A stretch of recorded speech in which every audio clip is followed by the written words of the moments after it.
Welcome to Chandra maths. Top 100 current affair சீரீஸ்ல வந்து next நம்ம பார்க்க போறது வந்து பார்த்துட்டீங்கன்னா அக்டோபர் மந்த்துக்கானது. ஓகே, ஸோ நம்ம வந்து டோட்டலா வந்து ஜனவரியில இருந்து செப்டம்பர் வரைக்கும் முடிச்சாச்சு. ஓகே, ஸோ அதில் வந்து பார்த்துட்டீங்கன்னா நியர்லி 900 கொஸ்டின்ஸ் வந்து நம்ம கவர் பண்ணியிருக்கோம். 900மே கரண்ட் அஃபேர்ஸ் கொஸ்டின்ஸ் தான். இந்த 900 கொஸ்டின்ஸ் பிளஸ் அந்த கொஸ்டின்ஸ்க்கு ரிலேட்டடான ஸ்டாட்டிக்கையுமே கவர் பண்ணியிருக்கோம். ரைட்டா? ஸோ இந்த இரண்டுத்துக்கான பிடிஎஃப் அப்படின்றது வந்து நம்மளுக்கு எதில் இருக்குன்னா நம்மளுடைய டெலகிராம் குரூப்ல வந்து அவைலபிளாக இருக்கு. நீங்கள் வந்து அதை ரெஃபரன்ஸ் யூஸ் பண்ணி படிச்சுக்கலாம். ஓகே, ஜனவரிலேருந்து செப்டம்பர் வரைக்கும் நம்ம ஆல்ரெடி கம்ப்ளீட் பண்ணிட்டோம். இப்போ இது வந்து பார்த்துட்டிங்கன்னா அக்டோபர் மந்த்துக்கு. சரி, இதில் ஃபர்ஸ்ட் வந்து என்ன கேட்டிருக்காங்க அப்படின்னா international day of non violence. சரியா? சர்வதேச அகிம்சை தினம் வந்து எப்பொழுது அப்படின்னா அக்டோபர் 2. சர்வதேச அகிம்சை தினம் எப்பொழுது அப்படின்னா அக்டோபர் 2. சரியா? எதுக்காக அப்படின்னு பார்த்துட்டிங்கன்னா காந்தி ஜெயந்தி. காந்தி ஜெயந்தியை தான் வந்து பார்த்துட்டிங்கன்னா என்ன சொல்கிறாங்கன்னா காந்தி பிறந்த நாளை தான் வந்து சர்வதேச அகிம்சை தினம் அப்படின்ட்டு அவங்க வந்து அறிவிச்சிருக்காங்க. ஸோ காந்திஜி அவர்களை பொறுத்த வரைக்கும் ஓகே, ஸோ மகாத்மா காந்தி, ஒரு காந்தியை பொறுத்த வரைக்கும் மெயினாக என்னென்ன மாதிரி கேள்விகள் கேட்கலாம் அப்படின்னா காந்தியை வந்து மகாத்மா என்று அழைத்தவர் வந்து யார் அப்படின்னா ரவீந்திரநாத் தாகூர். காந்தியை மகாத்மா என்று அழைத்தவர் யாருன்னா ரவீந்திரநாத் தாகூர்.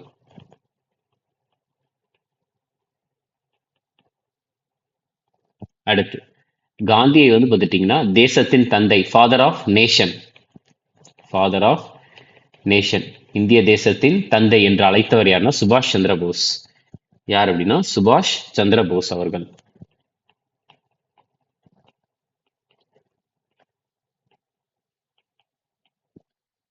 ஓகே, ஸோ அதுக்கடுத்து வந்து பார்த்துட்டிங்கன்னா எதுக்கு நம்ம வந்து தேசிய அகிம்சை தினம் அப்படின்ற ஒன்று அனுசரிக்கப்படுகிறதுனா அன்னைக்கு தான் வந்து காந்தி ஜெயந்தி, காந்தி பிறந்த நாள்.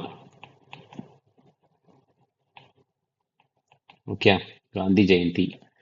ஸோ காந்தி வந்து எப்பொழுது பிறந்தார் அப்படின்னா அக்டோபர் 2 1869 பிறந்தார். எங்க பிறந்தார்னா போர்பந்தர் அப்படின்ற இடத்துல.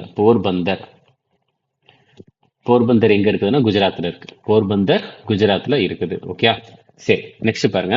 ஸோ இந்த தடவை வந்து காந்தி ஜெயந்தி வந்து 2024, அதாவது 2024 கொண்டாடப்பட்ட காந்தி ஜெயந்தி வந்து எத்தனாவது பிறந்த நாள் அப்படின்னா அவருடைய 155வது பர்த் ஆனிவர்சரி. சரியா? 155வது பிறந்த நாள். ஓகே, அடுத்து லால் பகதூர் சாஸ்திரி ஜெயந்தி எப்பொழுது அப்படின்னா அக்டோபர் 2. லால் பகதூர் சாஸ்திரி ஜெயந்தி எப்பொழுது அப்படின்னா அக்டோபர் 2. சரியா? ஏன்னா அவர் பிறந்தது எப்படின்னா அதே தான், சேம் அக்டோபர் 2 தான். 1904 வந்து இவர் பிறந்திருக்கிறார். ரைட்டா? ஸோ இவர் வந்து பார்த்துட்டிங்கன்னா இந்தியாவினுடைய 2வது பிரதம மந்திரி. ஓகே, இந்தியாவுடைய முதல் பிரதம மந்திரி யாருன்னா ஜவஹர்லால் நேரு. லால் பகதூர் சாஸ்திரி வந்து இந்தியாவினுடைய 2வது second prime minister of India. Okay, 2வது பிரதம மந்திரி. ஸோ லால் பகதூர் சாஸ்திரியுடைய ஃபேமஸான ஸ்லோகன் வந்து என்னன்னா ஜெய் ஜவான் ஜெய் கிசான். ஃபேமஸான ஸ்லோகன் வந்து என்னன்னா ஜெய் ஜவான், அதுக்கடுத்து ஜெய் கிசான் அப்படின்ற ஒரு ஸ்லோகன். ஓகே, சரி, நெக்ஸ்ட் அடுத்து பாருங்க. தேசிய வனவிலங்கு வாரம் வந்து எப்பொழுது அப்படின்னா அக்டோபர் 2 அக்டோபர் 8 வரைக்கும். அக்டோபர் 2 அக்டோபர் 8 வரைக்கும் தேசிய வனவிலங்கு வாரம். ஸோ இந்த ஒரு வருஷத்துக்கான கருப்பொருள் என்ன அப்படின்னா இந்த 2024 தேசிய வனவிலங்கு வாரத்திற்கான கருப்பொருள் என்ன அப்படின்னா எங்கள் இயற்கை பாரம்பரியத்தை பாதுகாப்பது, அதாவது வைல்ட் லைஃப் கன்சர்வேஷன் த்ரூ கோ எக்ஸிஸ்டன்ஸ் அப்படின்ட்டு சொல்றாங்க. கோ எக்ஸிஸ்டன்ஸ். ரைட்டா? அடுத்து பாருங்க. ஸோ இதே இதில் வந்து பார்த்துட்டிங்கன்னா அக்டோபர் 2 to 8 இது வருது. அக்டோபர் 10 வந்து ஒன்று வரும். அக்டோபர் 10 அது என்னன்னா நேஷனல் போஸ்டல் டே. சரியா? தேசிய தபால் தினம் வந்து அக்டோபர் 10. அதே ஞாபகம் வச்சுக்கோங்க. அக்டோபர் 10 வந்து என்ன அப்படின்னா நேஷனல் போஸ்டல் டே. நேஷனல் போஸ்ட் டே இல்லை போஸ்டல் டே, தபால் தினம். ஸோ நார்மலாக வந்து நம்மளுக்கு இப்போ பின்கோட் அப்படின்றது ஒன்று இருக்குல்ல. இப்போ போஸ்ட் பற்றி பார்க்கறதுனால நான் சொல்கிறேன். நம்மளுக்கு நார்மலாக வந்து பின்கோட் அப்படின்றது வந்து எப்படி இருக்குது? ஃபார் எக்ஸாம்பிள் வந்து 600 இல்லை 00015 அப்படின்ற ஒரு பின்கோட் இருக்குதுன்னா இது நார்மலாக வந்து இது எதை குறிக்கும்? இந்த ஒரு பின்கோட் அப்படின்றது வந்து எதை குறிக்கும் அப்படின்னா ஃபஸ்ட்டு ஒரு நம்பர், அதுக்கடுத்து வந்து பார்த்துட்டிங்கன்னா இன்னொன்று, அதுக்கடுத்து இன்னொன்று, அதுக்கடுத்து கடைசி இருக்க ஒரு 3. ரைட்டாக? இப்படி தான் பிரிப்பாங்க. எப்படின்னா இருக்கிற ஒரு நம்பர் வந்து எதை குறிக்கும்னா ரீஜியனை குறிக்கும். ஃபஸ்ட்டு இருக்கிற நம்பர் வந்து எப்போவுமே எதை குறிக்கும் அப்படின்னா ரீஜியன். மொத்தம் நம்மளுக்கு வந்து இந்தியாவில் எத்தனை ரீஜன் இருக்குன்னா 4 ரீஜன் இருக்குது. அதாவது 1 2 3 4, அதுக்கப்புறம் வந்து பார்த்துட்டிங்கன்னா 5 6 7 8. சரியா? இதில் 1 2 அப்படின்றது எந்த ரீஜன் அப்படின்னா நார்த் ரீஜனை குறிக்கும். 3 4 வந்து வெஸ்ட் சைடில் இருக்குது, இந்தியாவுடைய வெஸ்ட் இந்தியா. 5 6 அப்படின்றது சவுத் இந்தியா. ஸோ நம்மளுக்கு வந்து சவுத் இந்தியா 5 இல்லை 6 தான் வரும். 7, 8 வந்து பார்த்துட்டிங்கன்னா ஈஸ்ட். 7, 8 வந்து ஈஸ்ட். அடுத்து 0 அப்படின்றது வந்து பார்த்துட்டிங்கன்னா சப் ரீஜன், அது அந்த ரீஜனுக்குள்ளே இருக்கிறது. இப்போ ஃபார் எக்ஸாம்பிள் வந்து சவுத்தில் வந்து இப்போ 5, 6 அப்படின்றப்ப வந்து தமிழ்நாடு அப்படின்னு பார்க்குறப்ப அது சப் ரீஜனுக்குள்ளே வந்துடும், சப் ரீஜன். அதுக்கடுத்து அடுத்த 0 3வது நம்பர் எதை குறிக்கும் அப்படின்னா டிஸ்ட்ரிக்ட், அது மாவட்டம்.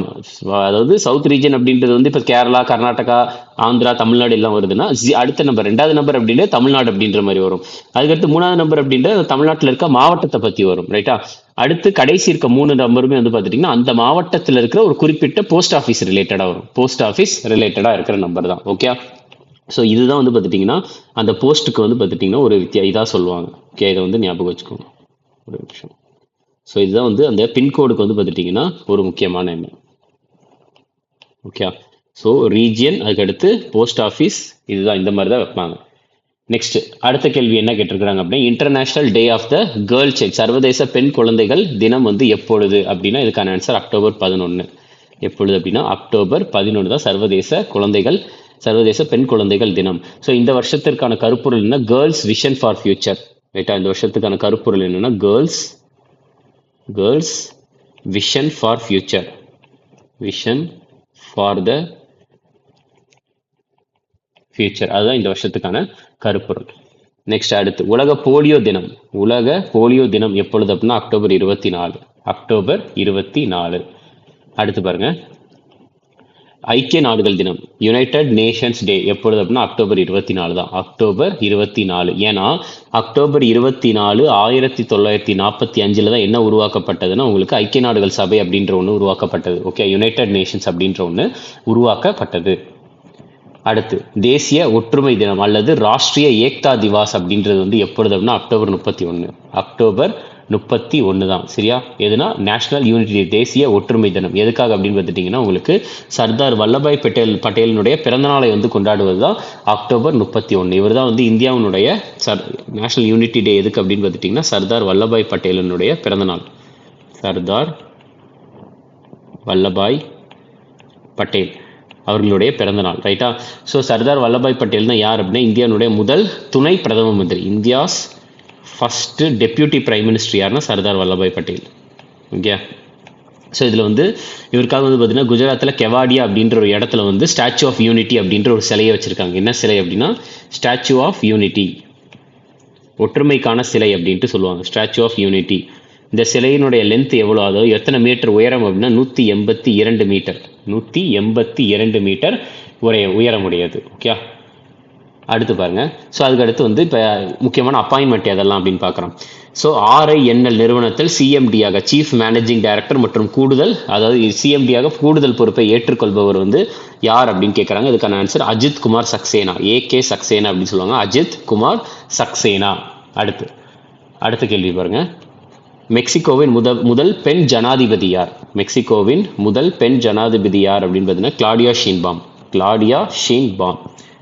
நெக்ஸ்ட் இந்தியாவினுடைய 51வது தலைமை நீதிபதி யார் அப்படின்னு பார்க்குறேன். இது வந்து நீதிபதி கண்ணா, அதாவது சஞ்சீவ் கண்ணா, நீதிபதி 51வது. அப்போ 50வது யார் அப்படின்னு பார்த்தீங்கன்னா DY சந்திரசூட், சரியா.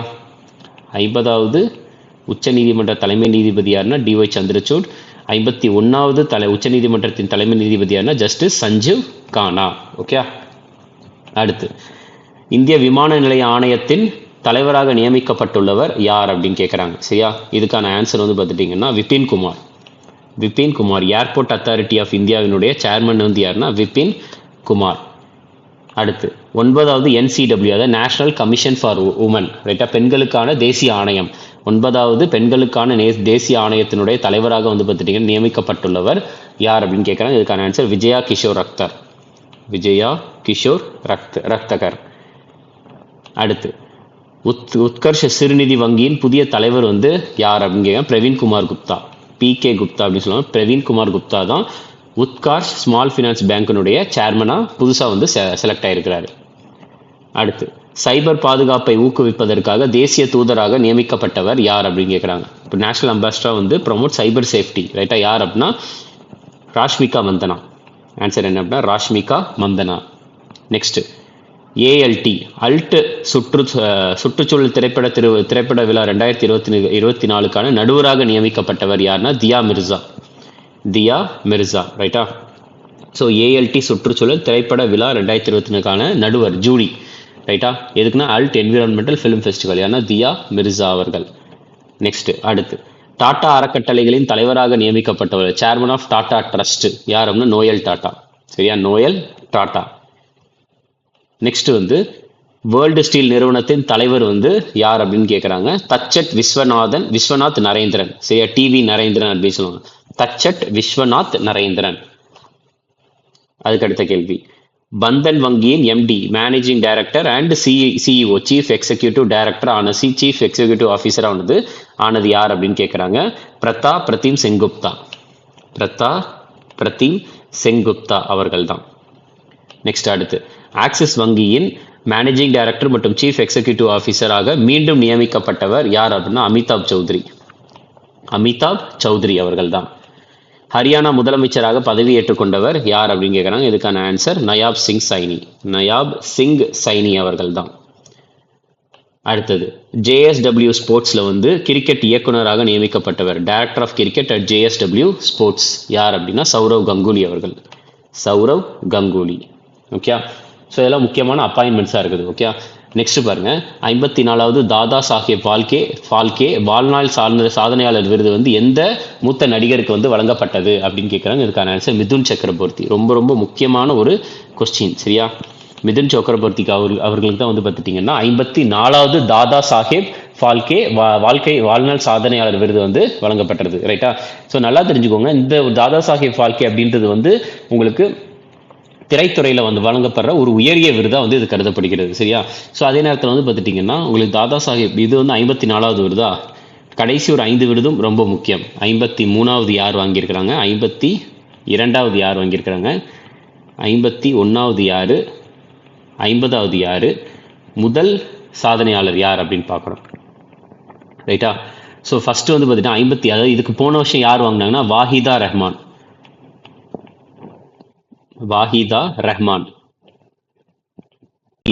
அடுத்து 52வது வந்து ஆஷா பாரேக்.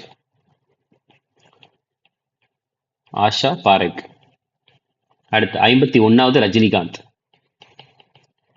ரஜினிகாந்த் அவர்கள் வாங்கியிருக்கிறாங்க. நெக்ஸ்ட் 50வது வந்து அமிதாப் பச்சன்.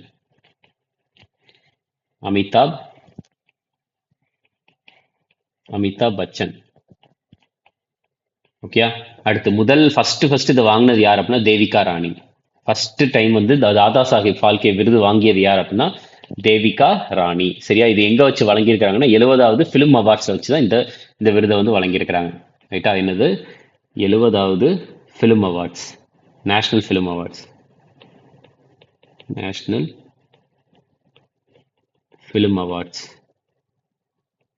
ஸோ அங்கே வச்சு தான் வந்து இந்த ஒரு விருது 54வது தாதா சாஹேப் ஃபால்கே வாழ்நாள் சாதனையாளர் விருது வழங்கப்பட்டிருக்கு. இந்த தாதா சாஹேப் ஃபால்கே தான் வந்து என்னன்னு சொல்லுவாங்க அப்படின்னு பார்த்துட்டிங்கன்னா ஃபாதர் ஆஃப் இந்தியன் சினிமா அப்படின்னு சொல்லுவாங்க, சரியா? இந்திய திரைப்படத்திற்கு தந்தை அப்படின்ட்டு தான் சொல்லுவாங்க. Father of Indian cinema.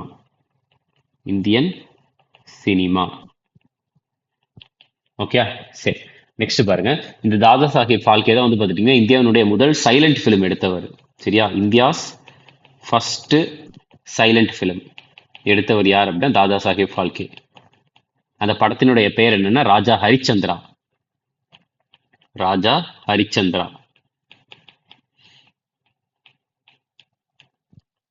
Okay, சரி.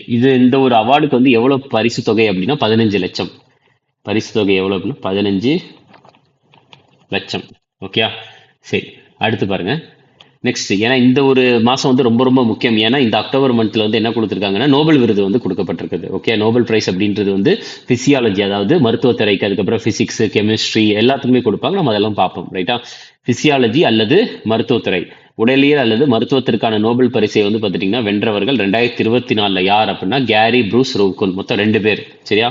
அதில் ரெண்டு பேர், அதில் வந்து யாரெல்லாம் அப்படின்னு பார்த்துட்டிங்கன்னா விக்டர் ஆம்ப்ரோஸ் அப்படின்ற ஒருத்தர், கேரி ரோவ்குன் அப்படின்ற ஒருத்தர், சரியா? 2 பேர் வந்து மருத்துவத்திற்கான நோபல் விருது வந்து வாங்கியிருக்கிறாங்க. அடுத்து இயற்பியலுக்கான நோபல் விருது வென்றவர் யார்? 2024 வருஷத்துக்கான 2 இயற்பியலுக்கான நோபல் விருது வென்றவர் வந்து யார் அப்படின்னு பார்த்துட்டிங்கன்னா இதுலேயுமே 2 பேர் தான். யாரெல்லாம் அப்படின்னா ஜான் ஜே ஹாப்ஃபீல்ட், இன்னொன்று ஜியோஃப்ரே இ ஹில்டன், சரியா, ஜியோஃப்ரே இ ஹில்டன், அடுத்து ஹாப்ஃபீல்டு, 2 பேர். ஸோ இதில் வந்து ஆப்ஷனில் ஜார்ஜ் ஜே ஹாப்ஃபீல்டு மட்டும்தான் இருக்குது. எதுக்கானது? இயற்பியலுக்கான நோபல் விருது. நெக்ஸ்ட் அடுத்து வேதியியலுக்கான நோபல் விருது 2024 வருஷத்துக்கான வேதியியலுக்கான நோபல் பரிசை வென்றவர்கள் வந்து யார் அப்படின்னா டோட்டலாக 3 பேர். டோட்டலாக எத்தனை பேர்னா 3 பேர். David Baker, Demis Hassabis, John M jumper. சரியா, இந்த 3 பேர் தான் வந்து வாங்கியிருக்கிறாங்க. இதுல இவங்க 2 பேரும் ஒன்னா வாங்கினாங்க, இவங்க வந்து தனியா வாங்கியிருக்கிறாங்க. ரைட்டா? ஸோ டோட்டலா 3 பேர். ஆன்சர் வந்து பார்த்துட்டீங்கன்னா 3மே தான். David Baker, Demis Hassabis, John Jumper, all A, B and C. Next அடுத்து பாருங்க, அது போக வந்து நோபல் பிரைஸ் இன் லிட்ரேச்சருக்கு ஒருத்தர் வாங்கியிருந்தாங்க. யார் அப்படின்னா லிட்ரேச்சர். நோபல் பரிசு வந்து இலக்கியத்திற்கு வாங்கியது யார் அப்படின்னு பார்த்துட்டீங்கன்னா ஹேங் கேங் அப்படின்ற ஒருத்தவங்க தான். எந்த நாட்டை சேர்ந்தவங்க? சவுத் கொரியாவை சேர்ந்த ஹேங் கேங். அடுத்து பாருங்க, அடுத்து என்ன சொல்றாங்க? ஸோ எந்த நாட்டின் அரசு சாரா தொண்டு நிறுவனம், அதாவது நான் கவர்மெண்டல் ஆர்கனைசேஷன் அப்படின்னு சொல்லுவாங்க, அவங்களுக்கு வந்து அமைதிக்கான நோபல் விருது வழங்கப்பட்டது எந்த நிறுவனத்திற்கு அப்படின்னா ஜப்பானை சேர்ந்த ஒரு நிறுவனம் தான். சரியா, ஜப்பானை சேர்ந்த நிஹோன் ஹிடான்கியோ அப்படின்ற ஒரு அரசு சாரா தொண்டு நிறுவனத்திற்கு தான் வந்து இந்த ஒரு அமைதிக்கான நோபல் விருது வந்து வழங்கப்பட்டிருக்கு. சரியா, ஜப்பான். ஓகே, ஸோ அது வந்து தெரிஞ்சுக்கோங்க. உங்களுக்கு நோபல் விருதை பொறுத்த வரைக்கும் வந்து இது எல்லாமே கொஞ்சம் முக்கியமானது. ஃபிசிக்ஸ், கெமிஸ்ட்ரி, அதுக்கப்புறம் மெடிசின், லிட்ரேச்சர், அதுக்கப்புறம் பீஸ் பிரைஸ், நம்ம எல்லாத்தையுமே ஓரளவுக்கு கவர் பண்ணியாச்சு. ஓகே, ஸோ இது வந்து இந்த நிஹோன் ஹிடான்கியோ அப்படின்றது வந்து எந்த ஒரு எதற்காக உருவாக்கப்பட்ட ஒரு தொண்டு நிறுவனம் அப்படின்னு பார்த்துட்டீங்கன்னா, ஹிரோஷிமா நாகசாகி குண்டுவெடிப்பு இருக்கு தெரியுமா, அந்த குண்டுவெடிப்பு மாதிரி இனி நடக்கக்கூடாது அப்படின்றதுக்காக ஒரு நிறுவனம் வந்து இருக்குது. சரி, அரசு சாரா தொண்டு நிறுவனம், அதுதான் வந்து நிஹோன் ஹிடான்கியோ அப்படின்றது. நம்ம ஹிரோஷிமா நாகசாகி அப்படின்னு பார்க்குறப்ப வந்து 1945 வந்து இந்த குண்டு வந்து போடப்பட்டது. 1945 ஆகஸ்ட் 6, அதுக்கடுத்து 1945 ஆகஸ்ட் 9. ரைட்டா, ஆகஸ்ட் 6ல வந்து எங்க போடப்பட்டது அப்படின்னா ஹிரோஷிமால போடப்பட்டது. ஹிரோஷிமா. ஆகஸ்ட் 9 எங்கு போடப்பட்டது அப்படின்னா ஆகஸ்ட் நாகசாக்கி. இந்த 2 பாம்புமே வந்து யார் மேல போட்டதுன்னா யுனைடெட் ஸ்டேட்ஸ் ஆஃப் அமெரிக்கா வந்து ஜப்பான் மேல போடப்பட்டது. ஜப்பான். ஓகே, ஸோ ஜப்பான்ல இருக்க இந்த 2 இடங்கள் தான் ஹிரோஷிமா மற்றும் நாகசாக்கி. ஓகே, ஸோ இதில் ஹிரோஷிமாவில் போடப்பட்ட அந்த வெடிகுண்டுடைய பேர், நியூக்ளியர் பாம்பினுடைய பெயர் வந்து என்னன்னு சொன்னாங்கன்னா லிட்டில் பாய் அப்படின்னு சொன்னாங்க. Little boy. நாகசாகியில் போடப்பட்ட வெடிகுண்டுடைய பெயரை வந்து என்னன்னு சொன்னாங்க? ஃபேட் மேன் அப்படின்னு சொன்னாங்க. ஃபேட் மேன் அப்படின்ட்டு மென்ஷன் பண்ணாங்க. ரைட்டா, ஸோ இதில் லிட்டில் பாய் அப்படின்றது வந்து எந்த ஒரு நியூக்ளியர் இதனால ஆனது அப்படின்னு பார்த்தீங்கன்னா எந்த ஒரு கெமிக்கல்னால ஆனதுன்னா யுரேனியம் 235. ஃபேட்மேன் வந்து எதால ரெடி ஆனது அப்படின்னா புளுட்டோனியம் 239.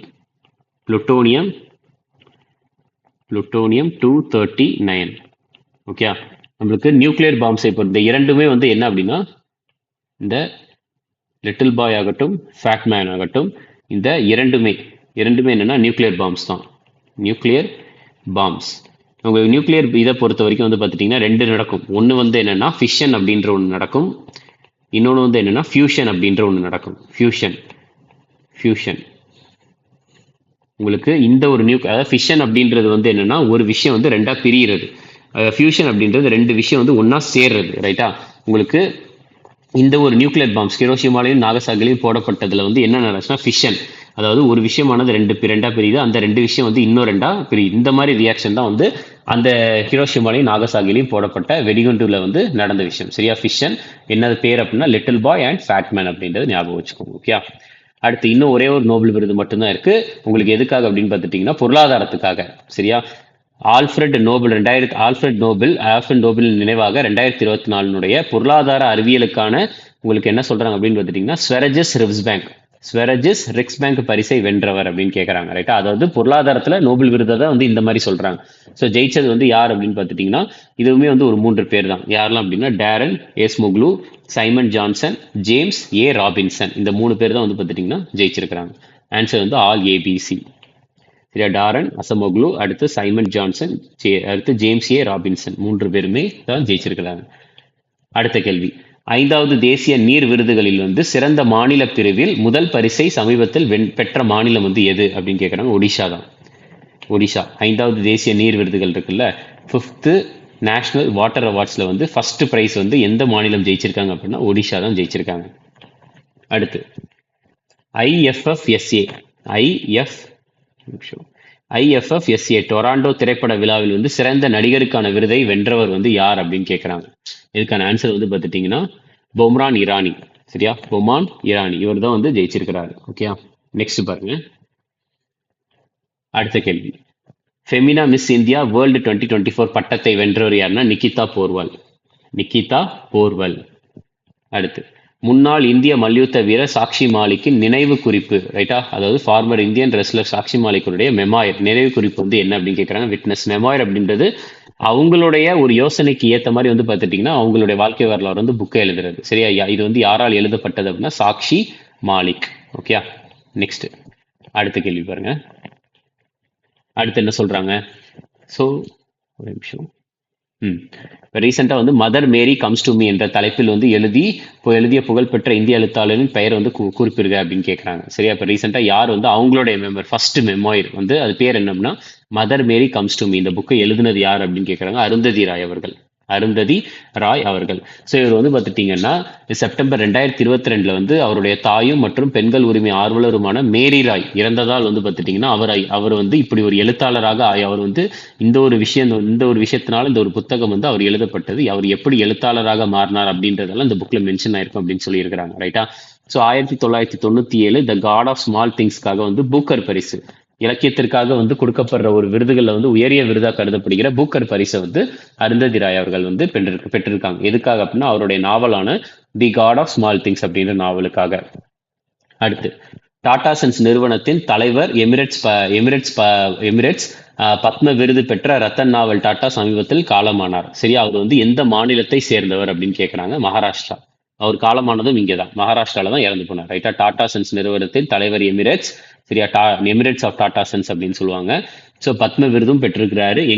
எங்க வந்து காலமானார் அப்படின்னா மகாராஷ்டிரா.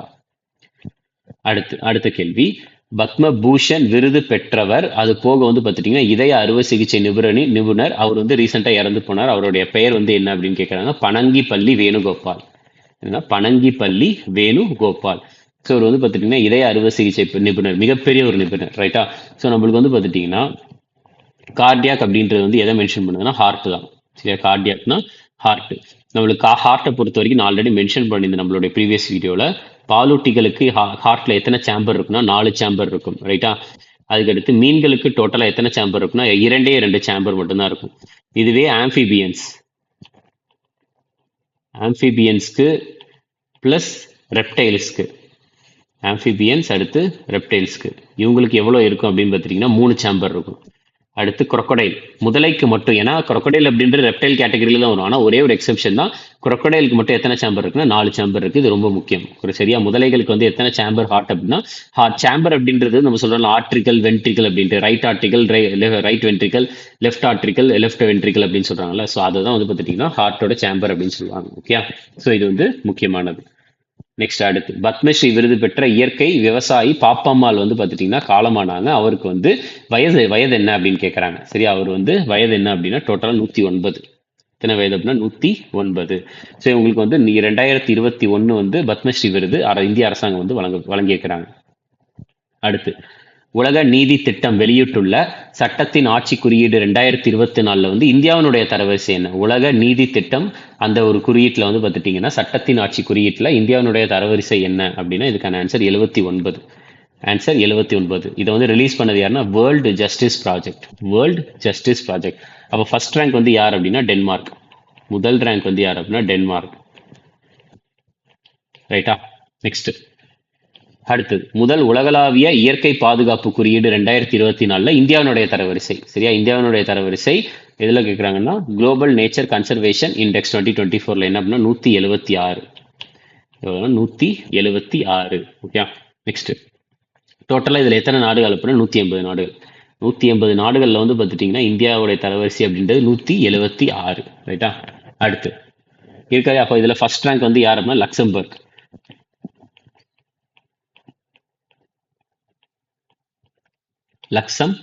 Okay, next. உலகளாவிய பட்டினி குறியீடு 2024 குளோபல் ஹங்கர் இண்டெக்ஸ் 2024 வந்து இந்தியாவினுடைய தரவரிசை என்னன்னு 105. உலகளாவிய பட்டினி குறியீடு 2024 இந்தியாவினுடைய தரவரிசை 105. ரைட்டா, ரைட். நெக்ஸ்ட் பாருங்க, சந்தை மதிப்பில் ஆப்பிளை பின்னுக்கு தள்ளிய நிறுவனம் வந்து எது அப்படின்னு கேட்குறாங்க. இதுக்கான ஆன்சர் வந்து பார்த்துட்டிங்கன்னா நிவிடியா. சரியா, விடியா அப்படின்னு சொல்லுவாங்க, நிவிடியா அப்படின்ற மாதிரி ஒரு கம்பெனி தான் வந்து பார்த்துட்டிங்கன்னா சந்தை மதிப்பில், அதாவது மார்க்கெட் வேல்யூல வந்து ஆப்பிளை வந்து அவங்க வந்து பின்னுக்கு தள்ளிட்டாங்க. அடுத்து, எந்த மாநிலம் வந்து சிறுத்தை கணக்கெடுப்பை தொடங்குகிறது அப்படின்னா ஒடிஷா. சிறுத்தை கணக்கெடுப்பை வந்து தொடங்க போறது யார் அப்படின்னா ஒடிஷா மாநிலம். ஸோ இது மாதிரி பார்த்துட்டிங்கன்னா உங்களுக்கு இந்திய அரசாங்கம் வந்து அனிமல்ஸ்க்காக வந்து நிறைய ப்ராஜெக்ட் வந்து எடுத்திருக்கிறாங்க. நான் ஆல்ரெடி நிறைய டைம் சொல்லிக்கிட்டே இருக்கிறது தான்.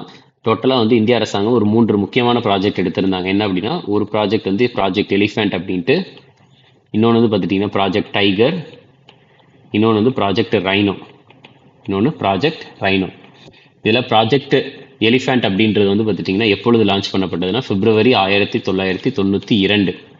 அடுத்து ப்ராஜெக்ட் டைகர் வந்து பார்த்துட்டிங்கன்னா April 1973 project tiger. Project rhino அப்படின்றது வந்து எப்பொழுதுனா 2005 லான்ச் பண்ணப்பட்டது. ஓகே. நெக்ஸ்ட், பயிர் கழிவுகளை எரிப்பதை தடுப்பதற்காக வந்து எந்த மாநில அரசு ராஜ்ய விசிஷ்ட் யோஜனாவை வந்து செயல்படுத்த போகுது அப்படின்னு கேட்குறாங்க. இதுக்கான ஆன்சர் வந்து ஹரியானா. ஆன்சர் வந்து பார்த்துட்டிங்கன்னா ஹரியானா தான் அதை வந்து தொடங்க போகிறாங்க. ஸோ லடாக்கை பொறுத்த வரைக்கும் லடாக்குக்கு வந்து லெஃப்டினன்ட் கவர்னர் அப்படின்னு தான் சொல்லுவாங்க. அங்கே வந்து கண்ட்ரோல் யாருன்னா லெஃப்டினன்ட் கவர்னர் யாருன்னா பிடி மிஸ்ரா. ஹிமாச்சல பிரதேசத்தை பொறுத்த வரைக்கும் ஹிமாச்சல பிரதேசத்தின் முதலமைச்சர் யாருன்னா சுக்விந்தர் சிங் சுக்கு.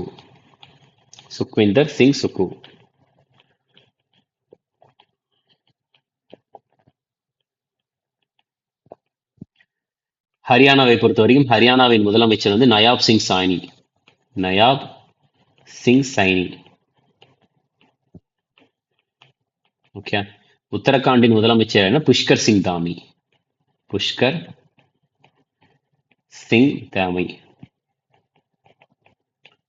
ரைட்டா. ஸோ இந்த ராஜ்ய விசிஷ்ட் யோஜனா வந்து எந்த இது கொண்டு வர போகுதுன்னா ஹரியானா. எதுக்காக அப்படின்னா பயிர் கழிவுகளை எரிப்பதை வந்து தடுப்பதற்காக தான். அடுத்து, கிருஷி சகி ஸ்கீம். எந்த மாநில அரசு கிருஷி சகி திட்டத்தை வந்து செயல்படுத்த போறாங்க அப்படின்னா உத்தரப்பிரதேசம். ஆன்சர் என்னன்னா உத்தரப்பிரதேசம். ரைட்டா. கிருஷி சகி வந்து ஆல்ரெடி வந்து 12 மாநிலங்கள்ல இருக்கு. இப்போ வந்து எதில் கொண்டு வர போறாங்க அப்படின்னா உத்தரப்பிரதேசில் கொண்டு வர போறாங்க. நெக்ஸ்ட், அடுத்து, அதாவது தொழில் முனைவை வந்து பார்த்துட்டிங்கன்னா உருவாக்குவதற்காக, தொழில் முனைவு அப்படின்றது வந்து ஆண்டர்பிரினர்ஷிப். ஓகே. ஸோ தொழில் முனைவை வந்து உருவாக்குவதற்காக முக்கிய மந்திரி யுவ உத்யாமி விகாஸ் அபியான் அப்படின்ற ஒரு திட்டத்தை வந்து கொண்டு வர போற மாநிலம் எதுனா உத்தரப்பிரதேஷ். அடுத்து, எந்த மாநில அரசு மிஷன் பசுந்திரா, அதாவது மிஷன் பசுந்திரா 3வது வெர்ஷனை வந்து பார்த்துட்டிங்கன்னா செயல்படுத்தி பழங்குடி மக்களுக்கு நில உரிமைகளை வந்து வழங்குவதை நோக்கமாக கொண்டுள்ளது அப்படின்னா இதுக்கு அசாம். சரியா. இது வந்து யார் அப்படின்னு பார்த்துட்டிங்கன்னா அசாம் அரசாங்கம் தான் இந்த ஒரு திட்டத்தை அறிமுகப்படுத்த போறாங்க. யார் அப்படின்னா பழங்குடி மக்களுக்கு நில உரிமைகளை வந்து வழங்குவதற்காக மிஷன் பசுந்திரா 3rd வெர்ஷன் 3 வந்து கொண்டு வர போறது அசாம். நெக்ஸ்ட், அடுத்தது பாருங்க. பிரதமர் நரேந்திர மோடி அவர்கள் வந்து ஒரு நிமிஷம். ஸோ சமர்த் திட்டம். ஸோ சமர்த் அப்படின்றது வந்து பார்த்துட்டிங்கன்னா பிரதமர் நரேந்திர மோடி எந்த மாநிலத்தில் தர்த்தி ஆபா ஜன்ஜாத்தியா கிராம் உத்கர்ஷ் அபியான் திட்டத்தை வந்து தொடங்கி வைக்கிறார் அப்படின்னு. அதாவது சமர்த் அப்படின்றது அதுக்கான ஃபுல் ஃபார்ம். ரைட்டா. தர்த்தி ஆபா ஜன்ஜாத்தியா கிராம் உத்கர்ஷ் அபியான் திட்டத்தை வந்து தொடங்கி வைத்தார் அப்படின்னா இதுக்கான ஆன்சர் வந்து இதுக்கான ஆன்சர் வந்து பார்த்துட்டிங்கன்னா ஜார்க்கண்ட். நெக்ஸ்ட், அடுத்த கேள்வி பாருங்க. அடுத்தது வந்து குளோபல் ஃபைனான்ஸ் இதழால் 2024 ஆண்டிற்கான இந்தியாவின் சிறந்த வங்கியாக தேர்ந்தெடுக்கப்பட்டது எது அப்படின்னு கேட்குறாங்க. இதுக்கான ஆன்சர் வந்து எஸ்பிஐ தான். ஆன்சர் வந்து என்னென்ன எஸ்பிஐ பொறுத்த வரைக்கும் என்னன்னா State Bank of India. So இது பார்க்குறப்போ வந்து இது உருவானது எப்பொழுது அப்படின்றது ரொம்ப ரொம்ப முக்கியம். ரைட்டா. ஸ்டேட் பேங்க் பொறுத்த வரைக்கும் நீங்கள் பேங்கிங் எக்ஸாம் பார்க்குறீங்க அப்படின்னா அதில் வந்து நார்மலாக வந்து கரண்ட் அஃபேர்ஸ் அப்படின்ற ஒரு செக்ஷன் இருக்கும். அதில் இந்த மாதிரி கேள்விகள்லாம் கேட்பாங்க. ஓகே. ஸோ பேங்கிங் பொறுத்த வரைக்கும் அது வந்து எஸ்பிஐ வந்து ஆரிஜின் உருவானது எப்பொழுது அப்படின்னா 1806. எப்படி உருவாச்சு அப்படின்னா, அதாவது ஃபர்ஸ்ட் பேங்க் ஆஃப் கல்கட்டா அப்படின்ற ஒரு பேங்க் இருந்துச்சு. Bank of Calcutta. இந்த பேங்க் ஆஃப் கல்கட்டா அப்படின்றது வந்து திருப்பி 1821 இன்னொரு 2 பேங்க் சேர்த்தாங்க. 1921. என்ன பேங்க் அப்படின்னா பேங்க் ஆஃப் பெங்கால். அதுக்கு அடுத்து பார்த்தீங்கன்னா பேங்க் ஆஃப் பாம்பே,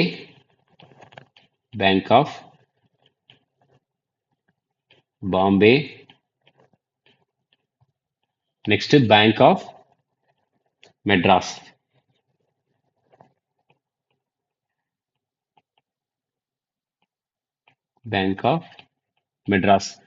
ஸோ இந்த மூணுத்தையுமே சேர்த்து என்ன பண்ணாங்கன்னா இம்பீரியல் பேங்க் ஆஃப் இந்தியா அப்படின்ட்டு மாத்தினாங்க. சரியா, இம்பீரியல் பேங்க் ஆஃப் இந்தியா அப்படின்ற மாதிரி மாத்தினாங்க. மூணுத்தையும் சேர்த்து இம்பீரியல் பேங்க் ஆஃப் இந்தியா அப்படின்ற மாதிரி மாத்தினாங்க. இந்த இம்பீரியல் பேங்க் ஆஃப் இந்தியா வந்து பார்த்துட்டிங்கன்னா 1955 வந்து தேசியமயமாக்கப்பட்டது. நேஷனலைஸ்ட் தேசியமயமாக்கப்பட்டது. ஆக்குனதுக்கு அப்புறம் வந்து இம்பீரியல் பேங்க் ஆஃப் இந்தியா அப்படின்றது என்னவா மாறிச்சு அப்படின்னா ஸ்டேட் பேங்க் ஆஃப் இந்தியா அப்படின்ற மாதிரி மாறிச்சு. ஓகே, ஸோ இதுல வந்து குளோபல் ஃபைனான்ஸ் இதழால் 2024 ஆண்டிற்கான இந்தியாவின் சிறந்த வங்கியாக வந்து தேர்வானது வந்து எது அப்படின்னா ஸ்டேட் பேங்க் ஆஃப் இந்தியா அப்படின்னு ஞாபகம் வச்சுக்கோங்க. ஓகே, சரி, நெக்ஸ்ட் பாருங்க அடுத்த கேள்வி. அடுத்து வந்து என்ன கேட்குறாங்க அப்படின்னா வெப்ப அலைகளை வந்து இயற்கை பேரழிவுகளாக அங்கீகரித்த மாநில அரசு எது அப்படின்னு கேட்குறாங்க. சரியா, இதுக்கான ஆன்சர் வந்து மகாராஷ்டிரா. ஆல்ரெடி வந்து எந்த அரசாங்கம் வந்து அறிவிச்சிருக்காங்க அப்படின்னா தமிழ்நாடு, மத்திய பிரதேஷ் வந்து ஆல்ரெடி அறிவிச்சாச்சு. சரியா, மகாராஷ்டிரா, தமிழ்நாடும் மத்திய பிரதேஷும் ஆல்ரெடி அறிவிச்சாச்சு. ஓகே, சரி, இதை வந்து ஞாபகம் வச்சுக்கோங்க. அடுத்து பஷ்மீனா கம்பளிக்கு எந்த மாநில அரசு வந்து புவிசார் குறியீடு வாங்கியிருக்கிறாங்க அப்படின்னா லடாக். சரியா, எது அப்படின்னா பஷ்மீனா கம்பளி. ஸோ உங்களுக்கு நார்மலாக வந்து பார்த்தீங்கன்னா புவிசார் குறியீடு அப்படின்றது ரொம்ப ரொம்ப முக்கியம். எந்த மாநில அரசு வந்து புவிசார் குறியீடு எதுக்காக பெற்றிருக்காங்க அப்படின்றதையும் தெளிவாக பார்த்துக்கணும். ஓகே, ஸோ அது வந்து ரொம்ப ரொம்ப முக்கியமானது. ஏன்னா ஒரு புவிசார் குறியீடு அப்படின்றது வந்து அடிக்கடி 2 நாளைக்கு ஒரு தடவை வந்து நம்மளுக்கு நியூஸில் வந்துக்கிட்டே இருக்கக்கூடியது. ஓகே, ஸோ அதனால வந்து அதை ஞாபகம் வச்சுக்கிறது முக்கியம். ஏன்னா புவிசார் குறியீடு அப்படின்றது தனியாக வந்து ஒரு வீடியோவும் போடுறதுக்கு நான் ட்ரை பண்ணுறேன். ஓகே, இன்கேஸ் புவிசார் குறியீடு அப்படின்னா எந்த கொஸ்டின் பேப்பர் எடுத்து பார்த்தாலும் அந்த புவிசார் குறியீடு அப்படின்றது வந்து அடிக்கடி கேட்டுக்கிட்டே தான் இருக்கிறாங்க. ஓகே, சரி, நெக்ஸ்ட் பாருங்க. அடுத்து என்ன கேட்குறாங்க, சர்வதேச குழு தசரா திருவிழா வந்து எந்த மாநிலத்தில் நடைபெற்றது அப்படின்னா ஹிமாச்சல பிரதேசத்தில் நடைபெற்றது. ஹிமாச்சல பிரதேசத்தின் தலைநகரம் என்னன்னா ஷிம்லா. ஹிமாச்சல பிரதேசத்தின் முதலமைச்சர் யாருன்னா சுக்விந்தர் சிங்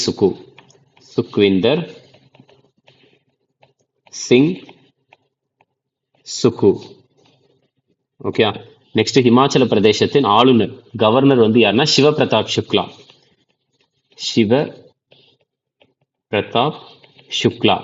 ஓகே, நெக்ஸ்ட் அடுத்தது பாருங்க, சர்வதேச கீதா மகோத்சவ் வந்து எந்த மாநிலத்தில் தொடங்கப்பட்டது அப்படின்னா ஹரியானா. அடுத்தது பீகார்ல வந்து 2வது புலிகள் காப்பகம் வந்து எந்த இடத்துல அமைக்க போறாங்க அப்படின்னா கைமூர் அப்படின்ற இடத்துல தான் 2வது புலிகள் காப்பகம் கொண்டு வர போறாங்க. ஸோ நம்மளுக்கு வந்து இந்திய அரசாங்கம் வந்து புலிகளுக்காக வந்து ஒரு ப்ராஜெக்ட் கொண்டு வந்திருந்தாங்க.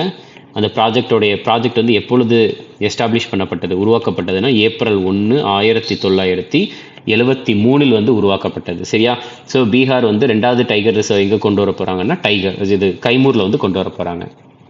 நெக்ஸ்ட் பிரசாந்த் கிஷோரினுடைய புதிய அரசியல் கட்சியின் பெயர் வந்து என்ன அப்படின்னா ஜென் சுராஜ் அப்படின்ற ஒரு கட்சி. அடுத்தது போடோ நாபம் அப்படின்றது வந்து எந்த மாநில அரசு அவங்க வந்து புவிசார் குறியீடு பெற்றிருக்காங்க. எந்த மாநிலத்தினுடைய இந்த போடோ நாபம்க்கு வந்து புவிசார் குறியீடு வாங்கியிருக்காங்கன்னா அஸ்ஸாம். என்ன அப்படின்னு பார்த்துட்டிங்கன்னா அஸ்ஸாம். உங்களுக்கு ஜிஐ டேக்னு இருக்குதுல்ல, ஜிஐ டேக் அப்படின்னா ஜியோகிராஃபிக்கல் இண்டிகேஷன் டேக் அப்படின்னு சொல்லுவாங்க. இதனுடைய ஃபுல் ஃபார்ம் என்னன்னா, இது வந்து எந்த ஒரு சட்டத்திற்கு கீழே இந்த புவிசார் குறியீடு வருதுன்னா geographical indications of goods registration and protection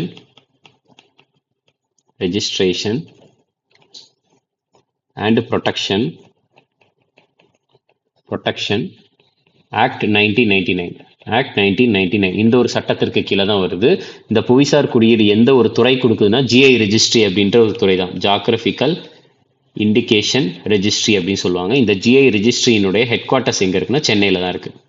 எங்க இருக்குது? சென்னை.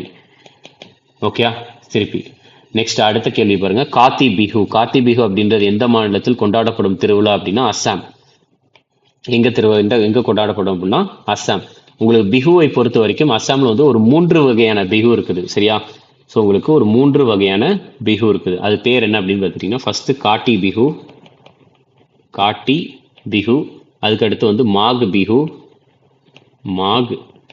பிஹு, அதுக்கடுத்து வந்து போகாக் பிஹு, போகாக் பிஹு. சரியா, காட்டி பிஹு, மாக் பிஹு, அதுக்கடுத்து வந்து பார்த்துட்டிங்கன்னா போகாக் பிஹு அப்படின்னு. சரியா, சரி. இந்த காட்டி பிஹு அப்படின்றது வந்து எப்பொழுது கொண்டாடப்படும்னா, இந்த காட்டி பிஹுக்கு வந்து இன்னொரு பெயர் இருக்கு, என்னன்னா கொங்காளி பிஹு.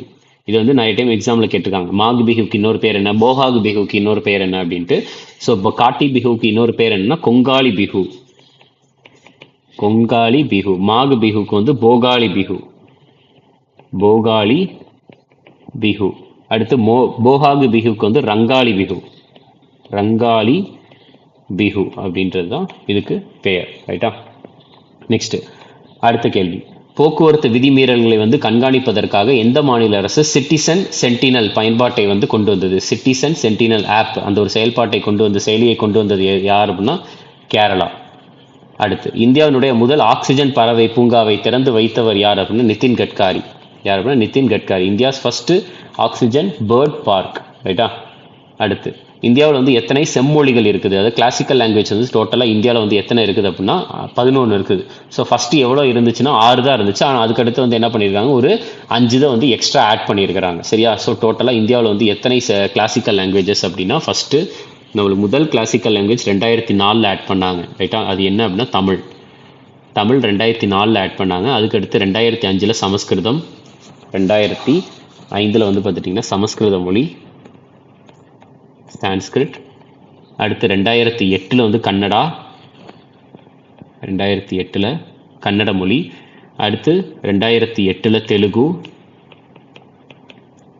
தெலுங்கு. அடுத்து 2013 மலையாளம், மலையாளம். அடுத்து 2014 ஒடியா. சரியா, டோட்டலாக வந்து பார்த்துட்டிங்கன்னா ஒரு 6 மொழியை வந்து பார்த்துட்டிங்கன்னா கிளாசிக்கல் லாங்குவேஜஸாக இருந்துச்சு. ஸோ இதுக்கு அடுத்து வந்து பார்த்துட்டிங்கன்னா எக்ஸ்ட்ரா வந்து என்ன பண்ணாங்கன்னா ஒரு 5 மொழியை வந்து ஆட் பண்ணாங்க. இப்போது 2024 வந்து +5 இன்னொரு 5 மொழியை ஆட் பண்ணாங்க. அந்த 5 மொழிகள் வந்து என்னதான் அப்படின்னா, ஃபஸ்ட்டு ஒன்று வந்து மராத்தி, மராத்தி. அதுக்கப்புறம் வந்து பார்த்துட்டிங்கன்னா பளி. மூன்றாவது வந்து பிரக்ரித், பிரக்ரித். நாலாவது வந்து அசாமீஸ். அடுத்து 5வது வந்து பெங்காலி. ஸோ இந்த 5 மொழிகளை வந்து பார்த்துட்டிங்கன்னா எக்ஸ்ட்ரா ஆட் பண்ணாங்க. ஸோ இப்போ டோட்டலாக வந்து எத்தனை கிளாசிக்கல் லாங்குவேஜஸ் இருக்குதுன்னா 11 கிளாசிக்கல் லாங்குவேஜஸ் இருக்குது அப்படின்றது மட்டும் தெரிஞ்சு வச்சுக்கோங்க. முதல் கிளாசிக்கல் லாங்குவேஜ் எதுனா தமிழ் தான். ஃபர்ஸ்ட் கிளாசிக்கல் லாங்குவேஜ் என்னன்னா தமிழ் அப்படின்றதையும் தெரிஞ்சு வச்சுக்கணும். நெக்ஸ்ட் பாருங்க, ஹம்சஃபர் கொள்கை. ஹம்சஃபர் கொள்கை, ஹம்சஃபர் பாலிசி அப்படின்றது எந்த அமைச்சகத்தால் தொடங்கப்பட்டது அப்படின்னா இதுக்கான ஆன்சர் வந்து சாலை போக்குவரத்து மற்றும் நெடுஞ்சாலைகள், சாலை போக்குவரத்து மற்றும் நெடுஞ்சாலைகள் அமைச்சகத்தால் தொடங்கப்பட்டதான் ஹம்சஃபர் கொள்கை அப்படின்றது. அடுத்து மைக்ரேட் வெர்ஷன் 2 வலை போர்ட்டல் மற்றும் மொபைல் பயன்பாட்டை யார் தொடங்குகிறார்கள் அப்படின்னா ஜெய்சங்கர். தொடங்கி வைத்தவர் யார் அப்படின்னா வெளியுறவுத்துறை அமைச்சர் ஜெய்சங்கர் அவர்கள் தான். ரைட்டா, இது என்ன இது அப்படின்னா மைக்ரேட் வெர்ஷன் 2 போர்ட்டல் மற்றும் மொபைல் பயன்பாடு. ஓகே, அடுத்து பாருங்க, அண்ணா தர்பன் திட்டத்தை தொடங்கி வைத்தது யார் அப்படின்னா ஃபுட் கார்பரேஷன் ஆஃப் இந்தியா. யாருன்னா ஃபுட் கார்பரேஷன் ஆஃப் இந்தியா, அண்ணா தர்பன். அடுத்து உலக தொலைத்தொடர்பு தரப்படுத்தல் சட்டசபையை வந்து நடத்துறது யார் அப்படின்னா சைனா, சாரி இந்தியா. ரைட்டா, அதாவது வேர்ல்டு டெலிகம்யூனிகேஷன் ஸ்டாண்டர்டைசேஷன் அசம்பிளி வந்து பார்த்துட்டிங்கன்னா நடத்துனது யார் அப்படின்னா இந்தியா தான் வந்து நடத்திட்டு போனாங்க. இந்த இருக்குல்ல இந்தியா, நியூ டெல்லியில் நடந்துச்சு. அடுத்து சர்வதேச மாநாடான அரோஹா 2024 எங்கே நடைபெற்றது அப்படின்னா நியூ டெல்லியில் வச்சு. சரியா, சர்வதேச இன்டர்நேஷனல் கான்ஃபரன்ஸ் அரோஹா 2024. ஆக்சுவலாக அரோஹாவுக்கு ஃபுல் ஃபார்ம் வந்து என்ன அப்படின்னா அரோஹாவின் ஃபுல் ஃபார்ம் அட்வான்ஸ்மெண்ட், அரோஹாவின் ஃபுல் ஃபார்ம் என்னன்னா advancements of research and advancements of research and opportunities for holistic Ayurveda,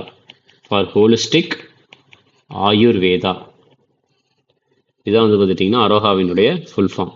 so advancements AROHA அரோஹாவினுடைய ஃபுல் ஃபார்ம்.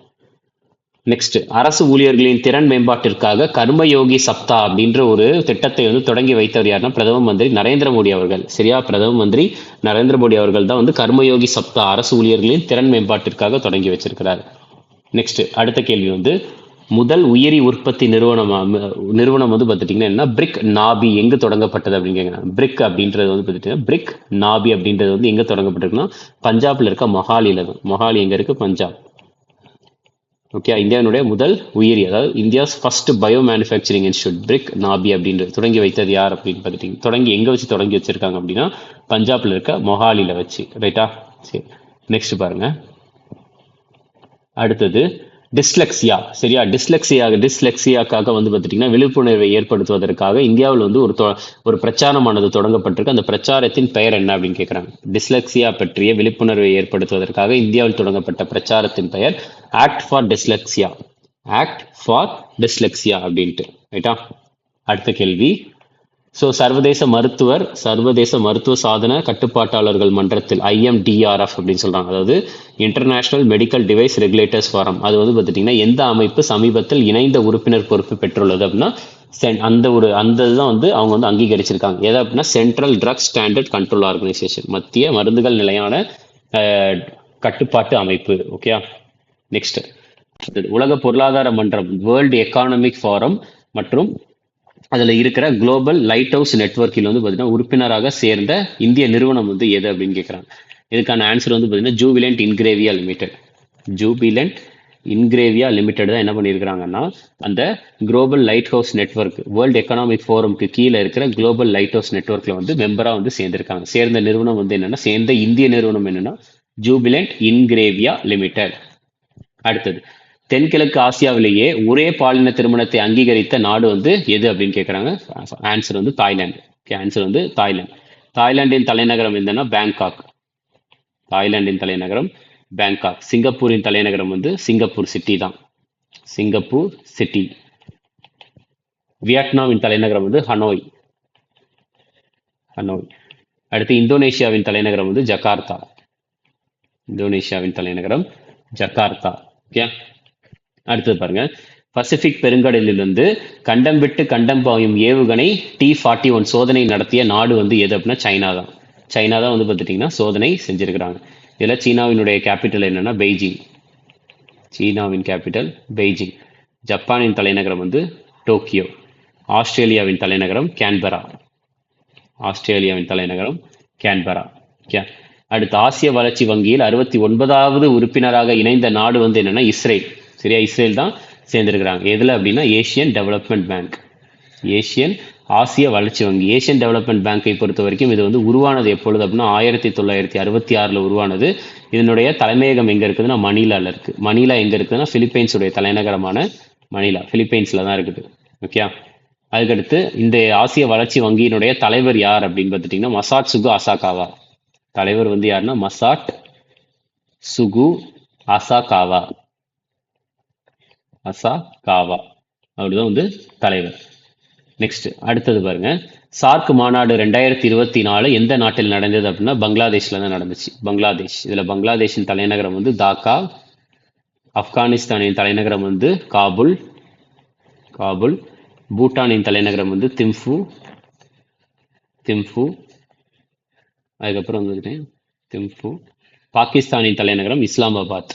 பாகிஸ்தானின் தலைநகரம் வந்து பார்த்துட்டிங்கன்னா இஸ்லாமாபாத். ஓகே, ஸோ இது வந்து பார்த்துட்டிங்கன்னா இது ஜஸ்ட் ஃபோட்டோ வந்து வேற ஃபோட்டோ தான், இது மாறி வந்துருச்சு.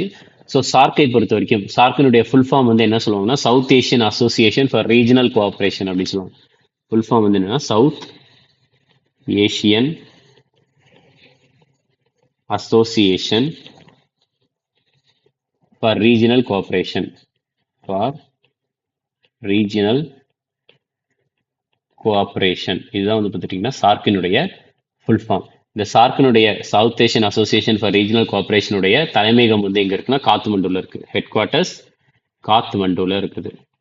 காத்மண்டு எங்க இருக்குது அப்படின்னா நேபாளில் இருக்கு. நேபாளினுடைய தலைநகரம் தான் காத்மண்டு. சரியா? ஸோ இதை வந்து ஞாபகம் வச்சுக்கோங்க. அதுக்கடுத்து சார்க்கினுடைய தலைவர் யாருன்னா கோலாம் சர்வார். ஹெட் வந்து யாருன்னா கோலாம் சர்வார். சர்வார். ரைட்டா? அடுத்து முதன்முறையாக டைனோசர் புதைப்படிவங்களை வந்து கண்டுபிடித்த இடம் வந்து எங்க அப்படின்னா ஹாங்காங்ல. ஹாங்காங்ல தான் கண்டுபிடிச்சிருக்காங்க டைனோசருடைய புதைப்படிவங்கள்.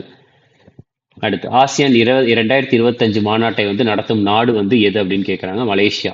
எங்க நடக்க போகுது அப்படின்னா மலேசியாவை வச்சு தான் இது வந்து நடக்க போகுது. Okay, ASEAN. ஆசியானுடைய ஃபுல் ஃபார்ம் வந்து என்ன? Association for South East Asian nation. ஆசியானுடைய ஃபுல் ஃபார்ம் என்னன்னா association of South East Asian nations. Okay, இதுதான் வந்து பார்த்தீங்கன்னா ஆசியானுடைய ஃபுல் ஃபார்ம். என்னது? ASEAN, ரைட்டா? ஸோ இந்த ஆசியானுடைய ஹெட் குவார்ட்டர்ஸ் எங்கே இருக்குன்னா ஜகார்த்தா. ஹெட் குவார்ட்டர்ஸ் ஜகார்த்தாவில் இருக்குது. ஜகார்த்தா எங்கே இருக்குது? இந்தோனேஷியா. ஜகார்த்தா வந்து இந்தோனேஷியாவில் இருக்குது. ஓகே, ஸோ இது ஆசியான் வந்து பார்த்துட்டிங்கன்னா ஆசியானில் வந்து டோட்டலாக எத்தனை உறுப்பினர்கள் இருக்காங்கன்னா 11 உறுப்பினர்கள் இருக்காங்க. 11 மெம்பர்ஸ் இருக்கிறாங்க, ரைட்டா? சரி, அடுத்து இது ஆசியானுடைய இது வந்து ஆசியானுடைய 46வது மாநாடு தான் எங்கே நடக்க போகுதுன்னா மலேசியாவில் வச்சு நடக்க போகுது. ஓகே, நெக்ஸ்ட் அடுத்தது 16வது பிரிக்ஸ் சம்மிட். 16வது பிரிக்ஸ் உச்சி மாநாடு எங்கு நடைபெற்றது அப்படின்னா ரஷ்யாவில் வச்சு. எங்கு நடைபெற்றது? ரஷ்யாவில் வச்சு நடந்துச்சு, ரைட்டா? பிரிக்ஸினுடைய ஃபுல் ஃபார்மே என்னன்னா பிரேசில், ரஷ்யா, இந்தியா, சைனா, அதுக்கப்புறம் வந்து எஸ்னா South Africa. Okay, so BRICS அப்படின்றது வந்து பிரிக்ஸ் அப்படின்றது வந்து எப்பொழுது உருவாக்கப்பட்டதுன்னா 2009 உருவாக்கப்பட்டது. இதனுடைய ஹெட் குவார்ட்டர்ஸ் எங்க இருக்குன்னா ஷங்காயில் இருக்கு. ஷங்காய் எங்க இருக்கு? சைனால இருக்கு. ஸோ இப்போதைக்கு பிரிக்ஸினுடைய தலைவராக இருக்கிறது யாருன்னா ரஷ்யா. பிரிக்ஸ்ல இப்போதைக்கு டோட்டலாக எத்தனை மெம்பர்ஸ் இருக்கிறாங்கன்னா பிளஸ் ஒரு 6 வந்து இப்போ புதுசாக சேர்ந்துருக்காங்க. டோட்டலாக 11 மெம்பர்ஸ் இருக்காங்க. 11 உறுப்பினர்கள் வந்து இருக்கிறாங்க. அடுத்து இப்போ ரீசெண்டாக வந்து பார்த்துட்டிங்கன்னா 16வது கூட்டம் எதுக்கு அப்படின்னா கான்ஃபரன்ஸ் ஆஃப் பார்ட்டிஸ் 16, கோப் 16ன்னு சொல்லுவாங்க. அதனுடைய 16வது கூட்டம் வந்து எங்கே நடந்துச்சுன்னா கொலம்பியாவில் வச்சு நடந்துச்சு. எங்கன்னா கொலம்பியா அப்படின்ற இடத்துல வச்சு நடந்துச்சு. சரியா? நெக்ஸ்ட் அடுத்தது பாருங்க, முதல் ஆசியான் இந்தியா ட்ராக் 1 சைபர் கொள்கை உரையாடல் வந்து எங்கே வச்சு நடைபெற்றது அப்படின்னா சிங்கப்பூர். சரியா? ஃபர்ஸ்ட் ஏஷியன் இந்தியா ட்ராக் 1 சைபர் பாலிசி டயலாக் வந்து சிங்கப்பூர்ல வச்சு நடந்திருக்குது. நெக்ஸ்ட் தென்கிழக்கு ஆசிய பிராந்திய குழுவின் 77வது அமர்வின் தலைவராக தேர்ந்தெடுக்கப்பட்டவர் யாருன்னா JP நட்டா. 77th செஷன் எதனோட எதுனா வேர்ல்டு ஹெல்த் ஆர்கனைசேஷனுடைய South East Asia regional committee. யார் அப்படின்னா JP நட்டா. அடுத்தது பாருங்க, எந்த நாடு வந்து 26வது நீர் ஆற்றல் தொழில்நுட்பம் மற்றும் சுற்றுச்சூழல் கண்காட்சி வெட்டெக்ஸ் அப்படி 2024 நடத்த போறாங்க அப்படின்னா துபாய். 2024 நடத்தியது யார் அப்படின்னா துபாய். அடுத்தது 75வது சர்வதேச விண்வெளி மாநாடு IAC இன்டர்நேஷனல் அஸ்ட்ரானட்டிக்கல் காங்கிரஸ்னுடைய 75வது மாநாடு எங்க வச்சு நடந்துச்சுன்னா இட்டாலியில இருக்க மிலான்ல வச்சு தான் நடந்துச்சு. இட்டாலியில இருக்கிற மிலான்ல வச்சு. அடுத்து உலக சுகாதார அமைப்பால் வந்து பார்த்துட்டிங்கன்னா மலேரியா இல்லாத நாடாக வந்து அறிவித்தது யார் அப்படின்னா எகிப்த். யார் அப்படின்னா எகிப்த். ஸோ இதில் வந்து கென்யாவின் தலைநகரம் என்னன்னா நைரோபி. எகிப்தின் தலைநகரம் கைரோ. ஓகே, அதுக்கடுத்து வந்து சவுத் ஆப்பிரிக்காவுக்கு வந்து ஒரு 3 தலைநகரம் இருக்கு. நம்ம ஆல்ரெடி டிஸ்கஸ் பண்ணியிருப்போம். என்ன அப்படின்னு பார்த்துட்டிங்கன்னா 3 தலைநகரம், அட்மினிஸ்ட்ரேட்டிவ் கேபிட்டல், அடுத்து லெஜிஸ்லேட்டிவ் கேபிட்டல், அதுக்கப்புறம் வந்து ஜுடிஷியல் கேபிட்டல் அப்படின்ட்டு. இதில் அட்மினிஸ்ட்ரேட்டிவ் கேபிட்டல் என்ன? பிரட்டோரியா. லெஜிஸ்லேட்டிவ் கேபிட்டல் வந்து கேப் டவுன். சவுத் ஆப்பிரிக்காவின் கேபிட்டல் வந்து அதாவது ஜுடிஷியல் கேபிட்டல் வந்து ப்ளோம் ஃபவுண்டைன், ரைட்டா? மொரோக்காவின் தலைநகரம் வந்து ரபாட்.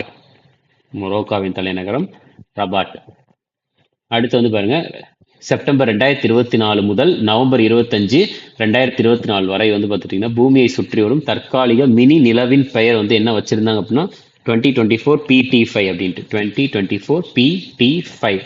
அடுத்து ஸ்பேஸ் எக்ஸால் உருவாக்கப்பட்ட முழுமையாக மீண்டும் பயன்படுத்தக்கூடிய சூப்பர் ஹெவி லிஃப்ட் ஏவுகணை வாகனத்திற்கு வந்து என்ன பெயர் அப்படின்னு கேட்டிருக்காங்க. இதுக்கான ஆன்சர் வந்து பார்த்துட்டிங்கன்னா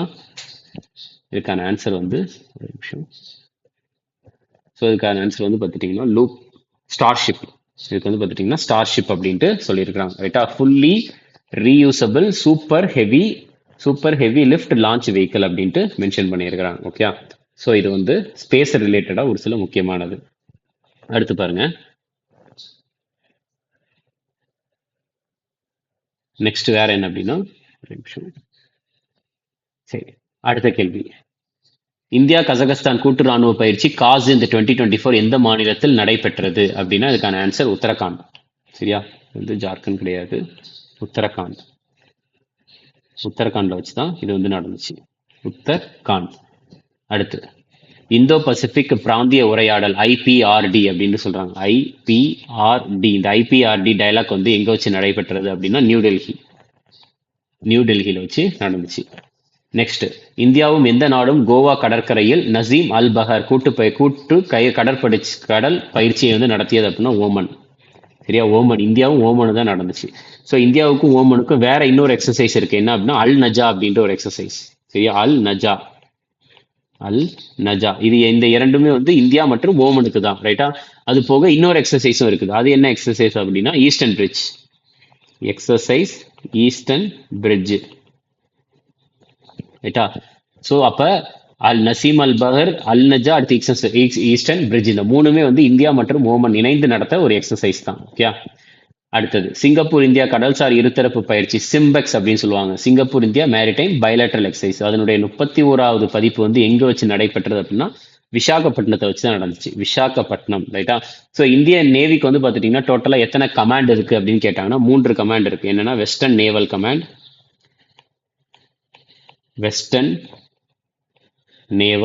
கமாண்ட், அதுக்கப்புறம் வந்து பார்த்துட்டீங்கன்னா சதர்ன் நேவல் கமாண்ட், அதுக்கடுத்து வந்து பார்த்துட்டீங்கன்னா eastern naval command. Okay.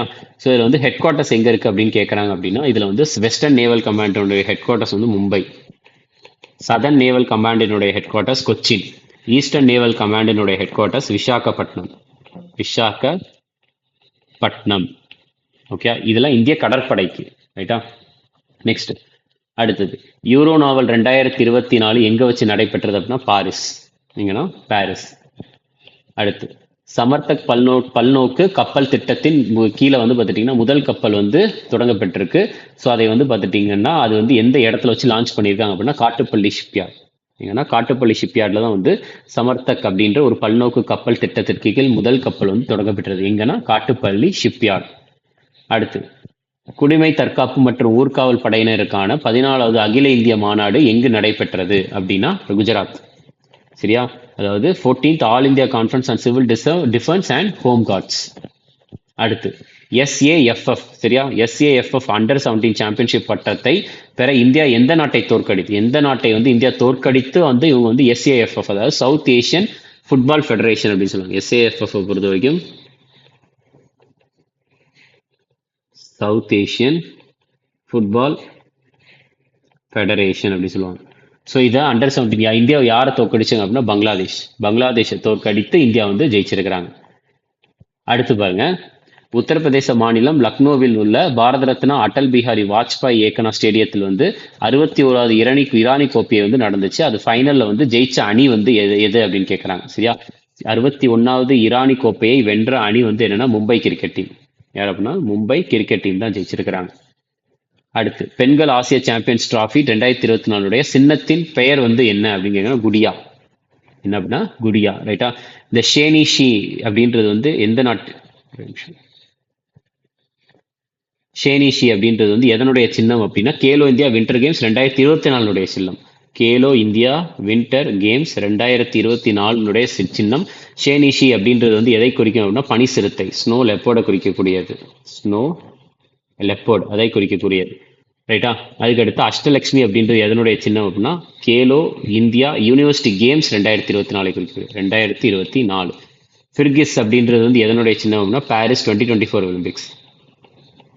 Paris 2024 Olympics. இதை வந்து பார்த்துட்டீங்கன்னா குறிக்கக்கூடியதுதான் அந்த சின்னத்தை, அதனுடைய சின்னம் தான் ஃபிர்கிஸ் அப்படின்றது.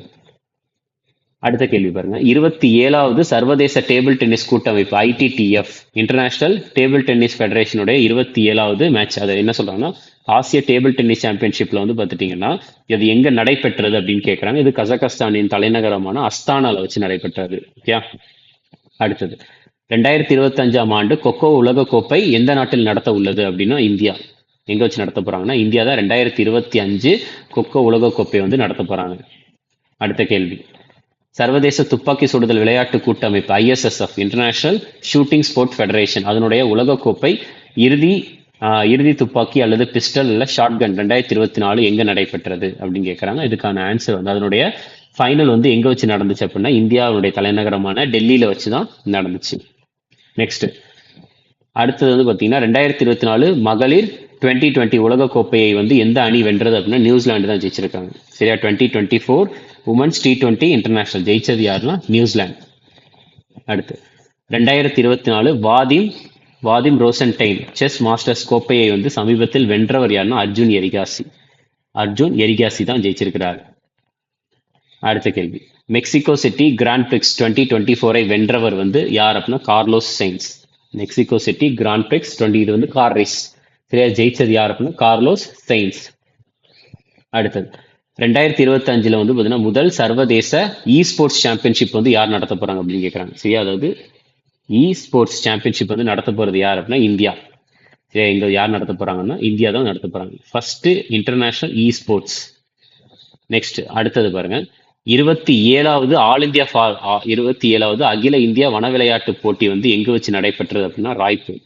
27வது அகில இந்திய வன விளையாட்டு போட்டி ராய்ப்பூர். அடுத்து உலக பிக்கில் பால் சாம்பியன்ஷிப் தொடரை முதல் முறையாக ஃபர்ஸ்ட் டைம் வந்து நடத்திய நாடு வந்து என்ன அப்படின்னா இந்தியா தான். சரியா? வேர்ல்டு பிக்கில் பால் சாம்பியன்ஷிப் எங்க வச்சு நடந்துச்சுன்னா இந்தியாவில் மும்பையில் வச்சு நடந்திருக்குது. ஓகே, பிக்கில் பால் அப்படின்றது வந்து டென்னிஸ் மாதிரி தான் இருக்கும். ஸோ அது வந்து பார்த்துட்டிங்கன்னா ஒரு நெட்ல இருந்து இந்த சைட்ல இருந்து இந்த சைடு வந்து பார்த்துட்டிங்கன்னா பால் அடிக்கிறது தான். ஆனால் பட் பேட் வந்து ராக்கெட் வந்து சும்மா குட்டியா இருக்கும், பால் வச்சு விளையாடுவாங்க. ரைட்டா? நடுவில் நெட் இருக்கும், பிக்கில் பால். அடுத்து 38வது கோடைகால தேசிய விளையாட்டு போட்டிகளை வந்து எந்த மாநிலம் நடத்த போகுது அப்படின்னா உத்தரகாண்ட் தான் நடத்த போறாங்க. 38th summer national games. அடுத்தது பெண்கள் இந்திய ஓபன் கோல்ஃப் 2024 வந்து எங்க வச்சு நடக்க போகுது அப்படின்னு கேட்கறாங்க. அதுக்கான ஆன்சர் குருகிராம். எங்கன்னா குருகிராம்ல தான் நடந்துச்சு. அடுத்து 300 விக்கெட்டுகளை வீழ்த்தி டெஸ்ட் கிரிக்கெட் வரலாற்றில் வந்து எலைட் கிளப்பில் இணைந்த 4வது இந்திய பந்து வீச்சாளர் வந்து யார் அப்படின்னா ரவீந்திர ஜடேஜா. யாருன்னா ரவீந்திர ஜடேஜா அவர்கள். அடுத்து சுல்தான் ஆஃப் ஜோஹர் கோப்பையை நடத்திய நாடு வந்து எது அப்படின்னா மலேசியால தான் நடந்துச்சு. சரியா? இது வந்து சுல்தான் ஆஃப் ஜோஹர் கப் இல்ல சுல்தான் ஜோஹர் கப் அப்படின்ட்டு சொல்லுவாங்க. அடுத்த கேள்வி, ஆசிய டேபிள் டென்னிஸ் சாம்பியன்ஷிப்ல வந்து இந்திய ஆடவர் அணி வந்து எந்த ஒரு பதக்கத்தை வென்றது அப்படின்னு கேட்கறாங்க. இதுக்கான ஆன்சர் வெண்கல பதக்கம். பிரான்ஸ் மெடல் தான் அவங்க வந்து ஜெயிச்சிருக்கிறாங்க. ஓகே, ஸோ இதுதான் வந்து பார்த்துட்டிங்கன்னா அக்டோபர் மந்த்துக்கான ஒரு முக்கியமான கரண்ட் அஃபேர்ஸ். உங்களுக்கு மெயினாக எதுக்கெல்லாம் வந்து ஸ்டாட்டிக் நம்ம எக்ஸ்பிளைன் பண்ணணுமோ அது எல்லாத்துக்குமே நம்ம வந்து ஸ்டாட்டிக் சொல்லியாச்சு. ஸோ மெயினாக படிக்க வேண்டியது என்விரான்மெண்ட் ரிலேட்டடாக நிறையா படிச்சுக்கோங்க. அதுக்கு அடுத்து வந்து பார்த்துட்டிங்கன்னா ஸ்போர்ட்ஸ். ரைட்டா? ஸ்போர்ட்ஸ் எந்த அளவுக்கு ஸ்போர்ட்ஸ் நீங்கள் படிக்க முடியுமோ அந்த அளவுக்கு ஸ்போர்ட்ஸ் படிங்க. தெரியா? ஸ்போர்ட்ஸ்க்குன்னு தனியாக போடுறதுக்கு நம்ம ட்ரை பண்ணலாம். பட் ஆனால் அதனால தான் வந்து நம்ம கொஞ்சம் ஒரு மாதம் கரண்ட் அஃபேர்ஸ்லேயே வந்து பார்த்துட்டிங்கன்னா கிட்டத்தட்ட 15லேருந்து 20 நியூஸ் வந்து ஸ்போர்ட்ஸ் ரிலேட்டடாகவே இருக்கும். ரைட்டா? ஸோ அப்படி பார்த்தா கடைசி நம்ம வந்து கிட்டத்தட்ட ஒரு 200 நியூஸ் கிட்ட நம்ம எதில் பார்த்துருக்கோம் அப்படின்னா ஸ்போர்ட்ஸ் ரிலேட்டாகவே பார்த்து வச்சிருப்போம். ஓகே, ஸோ நெக்ஸ்ட் வந்து பார்த்துட்டிங்கன்னா நம்ம நவம்பர் கரண்ட் அஃபேர்ஸ் சீரிஸில் பார்ப்போம். நவம்பர் டாப் 100ல பார்க்கலாம். தேங்க்யூ.